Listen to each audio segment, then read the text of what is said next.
You shouldn't have touched that piano. The voice came from behind him, deep and cold, and the wrench in Edgar's trembling hand froze mid-turn.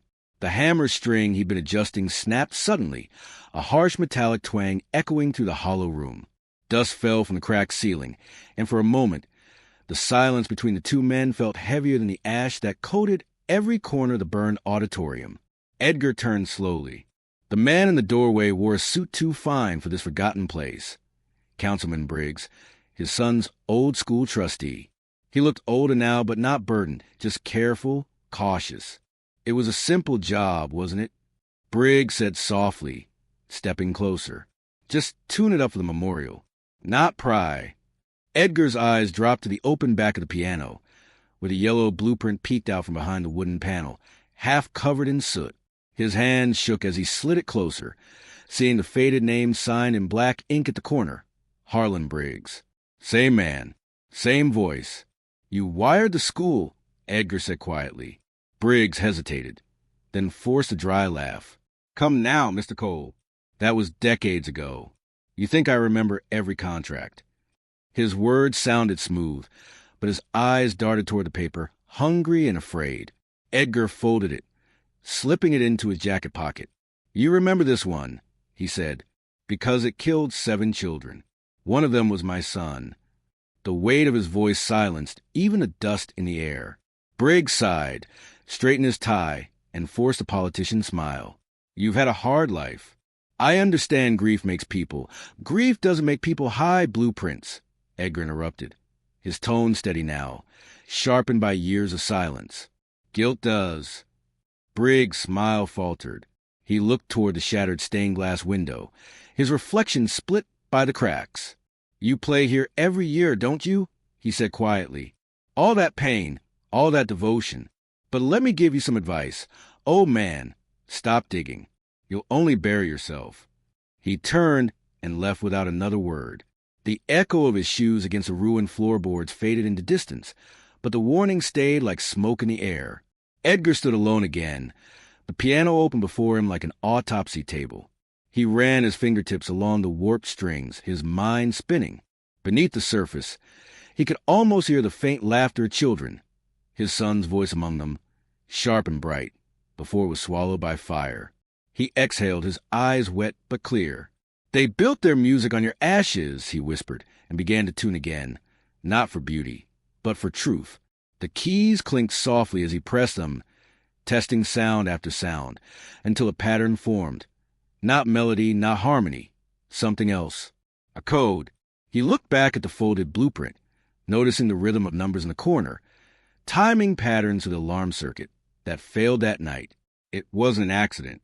They'd rerouted the system to save power. His hands moved faster now, tightening strings, realigning pins. Every note he tuned became a message, every vibration a wound stitch with precision. He played a single chord, low, trembling, powerful.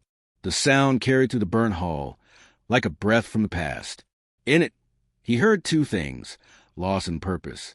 That night, back home, Edgar laid the blueprint flat on his kitchen table under the glow of a single lamp. Around were old photographs of the school, news clippings, and the program from the memorial concert he'd played every year since the fire.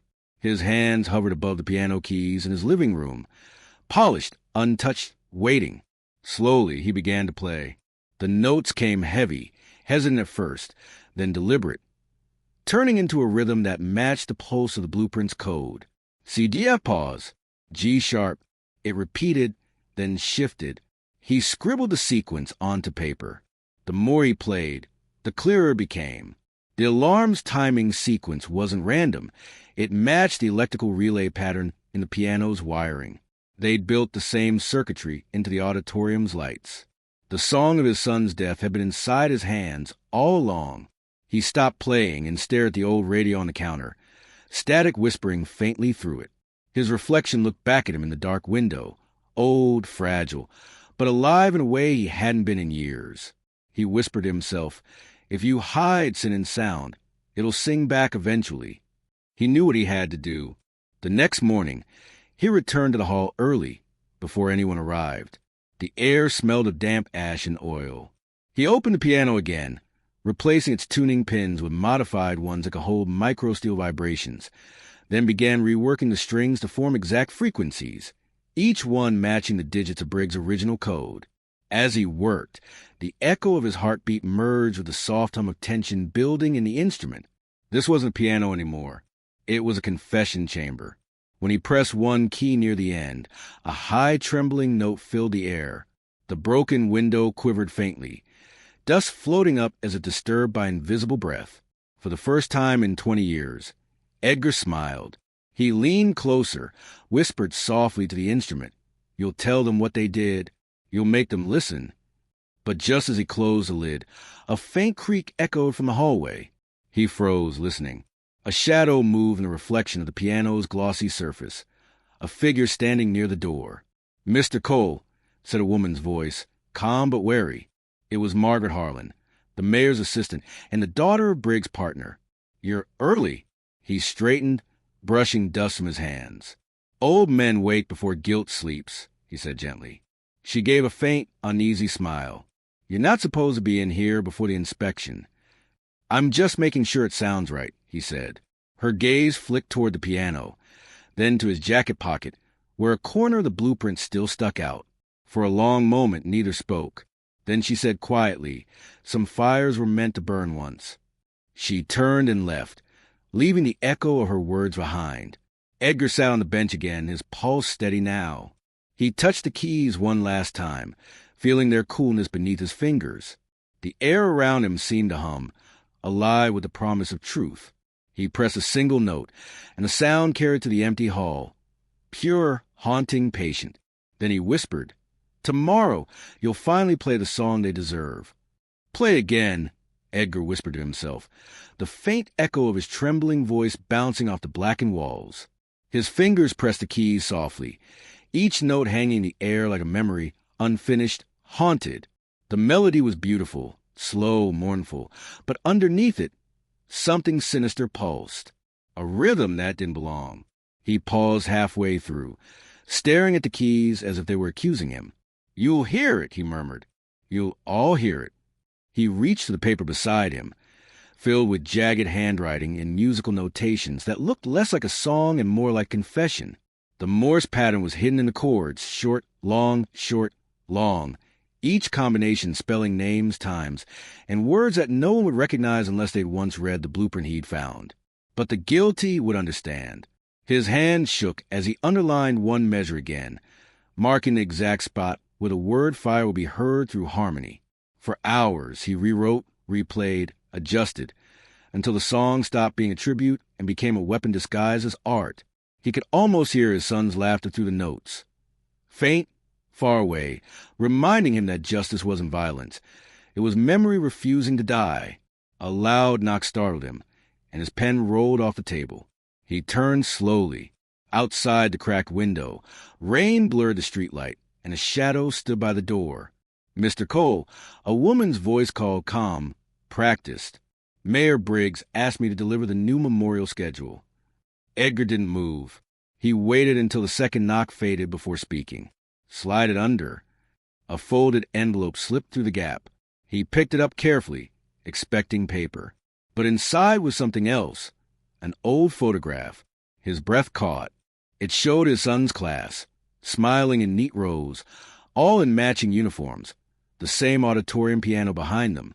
In the corner, just barely visible, stood a young Briggs, clipboard in hand, smirking at the camera. On the back of the photo, written in clean handwriting, were 4 words, "Let the music die." His grip tightened until the photo bent. Someone knew. Someone was watching. He stood abruptly, the bench scraping the floor, and moved to the window. The street was empty now. Only the steady hum of rain and the distant sound of tires splashing through puddles. He pulled the curtain close and turned back to piano, his reflection fractured in its glossy black lid. "You don't scare me any more," he whispered, and sat down again. The tremor in his hand stopped as he touched the keys. One note, then another. Slowly, the melody returned, but this time darker, more deliberate. He added an extra chord, a subtle dissonance that would scrape against the listener's ear like guilt. He imagined Briggs sitting on the front row at the memorial, nodding politely as the first verse played. He imagined the moment recognition would strike, the buried shame rising in rhythm, the secret turning into sound. "You'll hear what you built," he said, his voice low, steady. The clock on the wall ticked loudly, mocking him. Each second felt like a heartbeat he couldn't quiet. He stood, walked to his bookshelf, and pulled down a box of old cassette tapes. Recordings from every memorial service he'd ever played.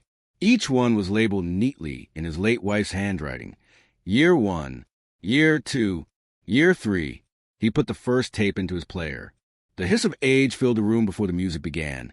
His younger self, voice clear, hands steady. Back then, he believed music healed. Now it would expose. As the old melody played, he took out a new cassette, pressed record, and began layering his new version over it. The song swelled to the room, its beauty fractured by tension, the Morse-coded rhythm hiding inside like a heartbeat of guilt. By the time the final note faded, Edgar's face was streaked with sweat and tears. He rewound the tape, pressed play, and listened. Beneath the piano's echo, the coded message whispered like a ghost. It wasn't an accident. He nodded once, satisfied. The truth was finally louder than the lie. He placed the tape inside his coat pocket, just as thunder rolled overhead. The clock struck midnight. A car pulled up outside, headlights spilling through the window slats. He turned off the lamp and stood still in the darkness, heart hammering. The car engine idled for a moment. Then the driver's door opened. A pair of footsteps approached the porch. "Mr. Cole!" The same woman's voice called again, quieter now. "You shouldn't be alone in that house. People are worried about you." He didn't move. Through the thin door, he could see her silhouette, umbrella open, her figure framed in the rainlight. She hesitated, then added, "We know what you found." Edgar's jaw tightened. "Then you know what's coming," he said quietly. A long pause followed. Then she whispered, "You don't understand. It wasn't supposed to kill anyone." He opened the door slowly, letting the dim hallway light fall across his lined face. The woman looked young, early 30s, but her eyes were heavy. She clutched her umbrella like a shield. "My father was there," she said.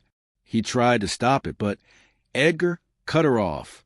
"Your father signed the plan." His voice cracked like thunder. He wired death into walls. She swallowed, lowering her eyes. "And you'll die chasing it."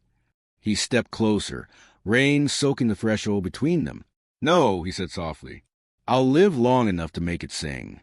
She backed away, terrified not of the man, but of his certainty.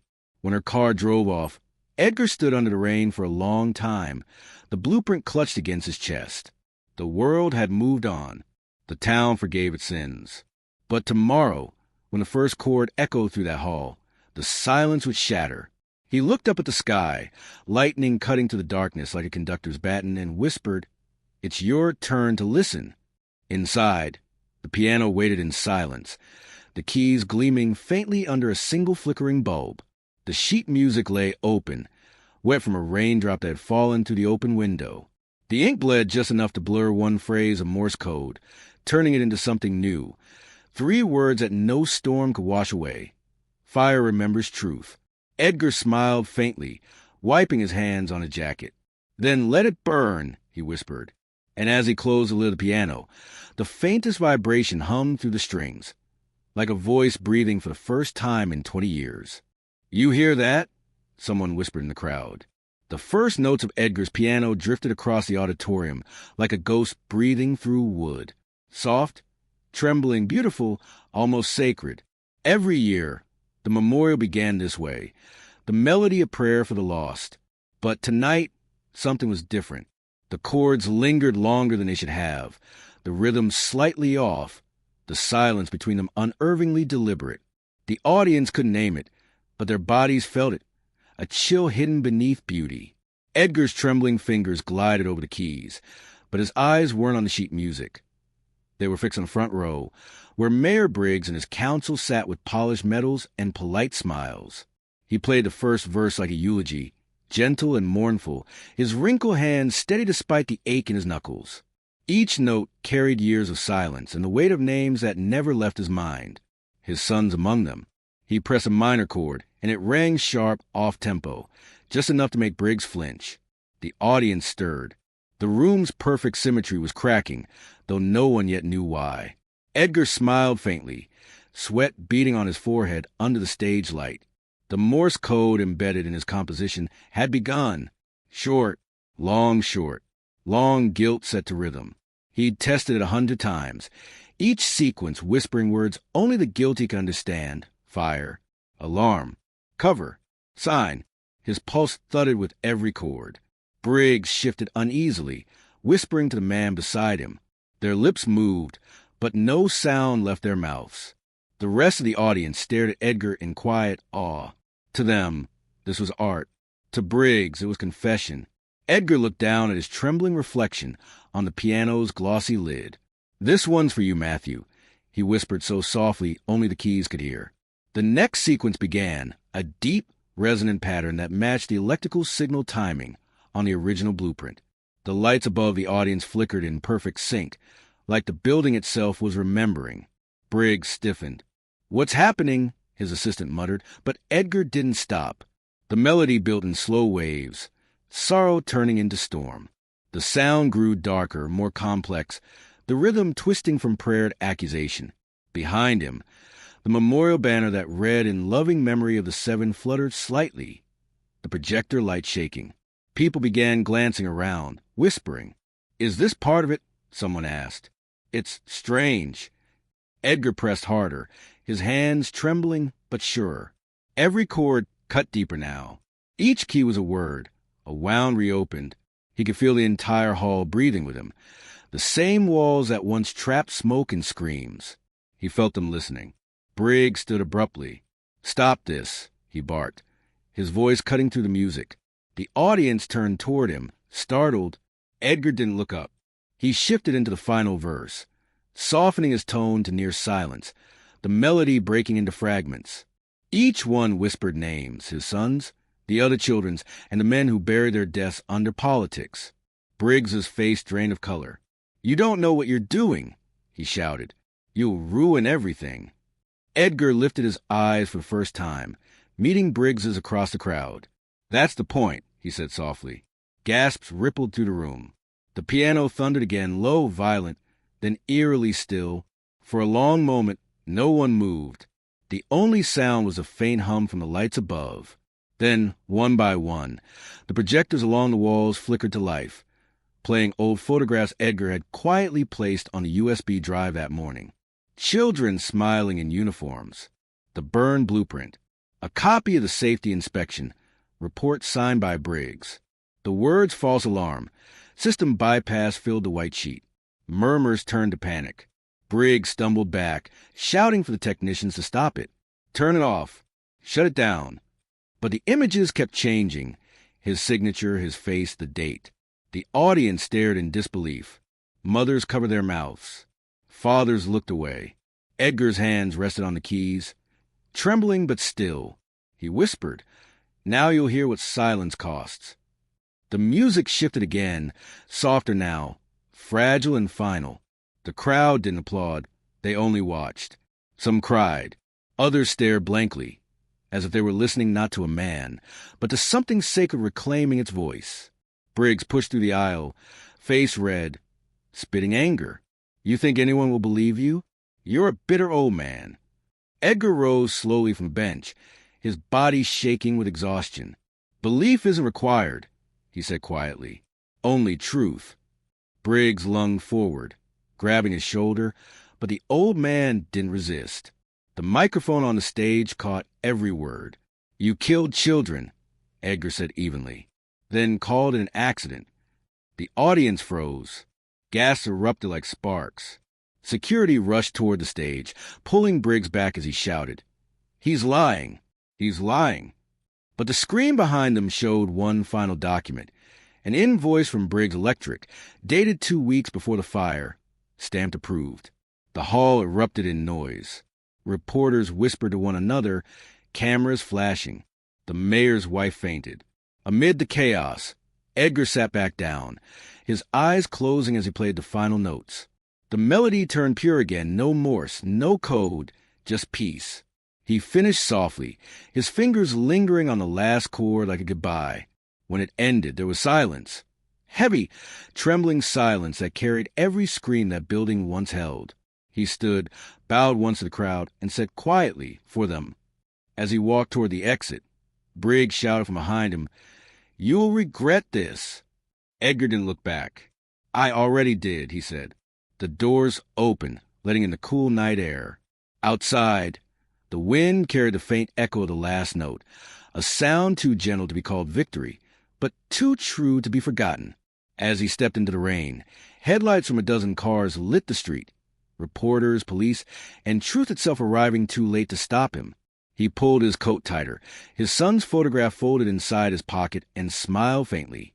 Somewhere behind him, the piano began to hum on its own, a soft vibration that made the lights inside the hall flicker one last time. Edgar looked back over his shoulder, whispered, "Now the town will remember," and disappeared into the storm. "You did it, didn't you?" The voice trembled behind him, barely audible over the slow echo of fading applause. Edgar didn't turn. His eyes stayed fixed on the piano, on the last key his finger had pressed, the one that refused to stop vibrating. The sound was almost gone now, just a whisper, but it lingered like breath trapped in the air. The hall around him was emptying in chaos. Shouts, camera flashes, police voices trying to restore order, but to him, it all sounded distant.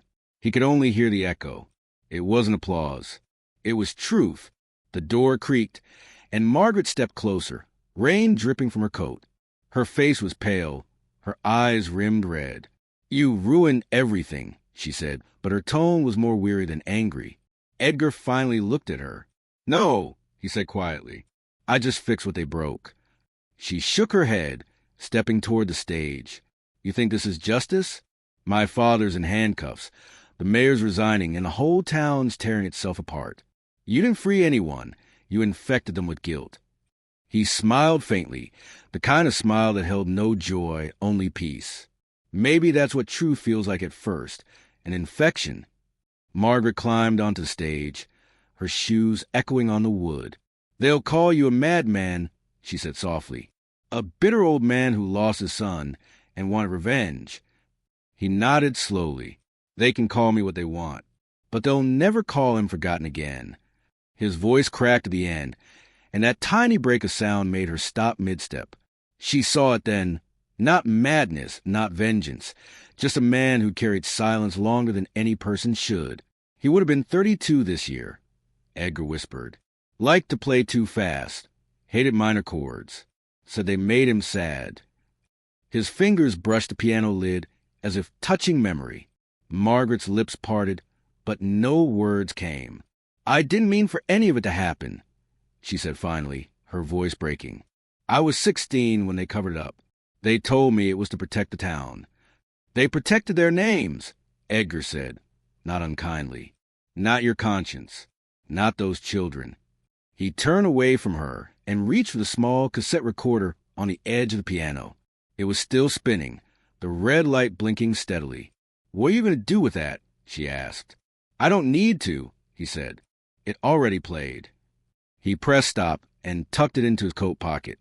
The storm outside had quieted now. Only faint drizzle remained, pattering against the tall glass windows. Through them, red and blue police lights flashed across the marble floor, painting the scene in restless color.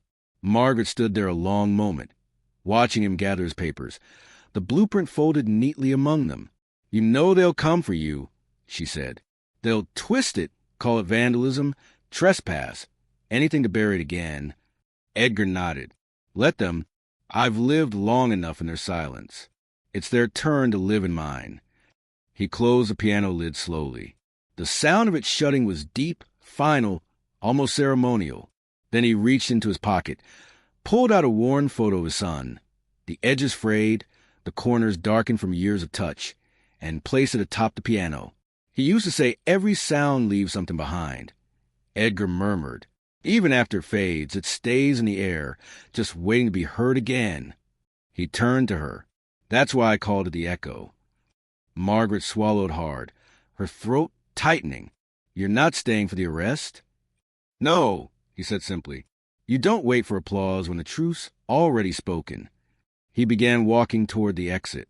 The hall lights flickered again, the old building trembling faintly under the strain of too many memories. Outside, the rain had stopped entirely. The sky glowed faintly with dawn's first light. Margaret followed him out onto the street. Police cars lined the road. Reporters gathered near the steps, their cameras flashing as officers led Briggs away in handcuffs. He shouted, face red, words lost in the noise.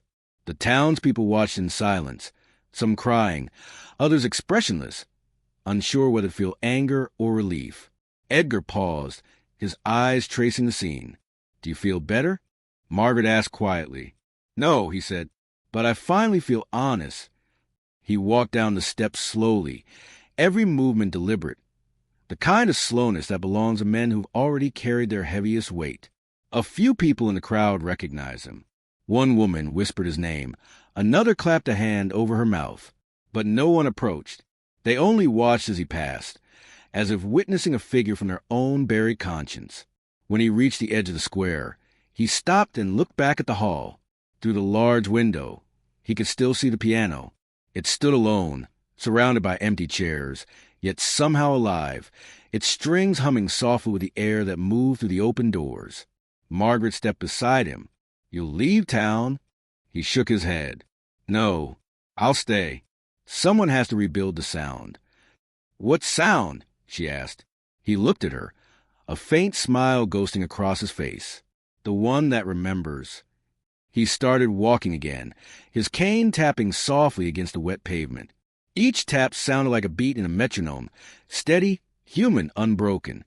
Behind him, the first rays of sunrise hit the auditorium windows, and for a second, the entire hall glowed golden, warm, forgiving. Margaret stood still, her reflection mingling with his retreating figure in the glass. "Mr. Cole," she called softly. He turned once, his silhouette outlined by light. "Will you ever play again?" He thought for a long moment, then said, "Every day, until the silence stops echoing." He turned the corner and disappeared down the narrow street. The police sirens faded, the voices dimmed, and the piano inside the hall released one final faint vibration, a low, soft resonance that carried into the open air. The sound floated through the quiet town, past the church, over the rooftops, and into the morning. It wasn't a song anymore. It was a memory that refused to die. Fire, make sure to like this channel, subscribe, and enjoy the videos.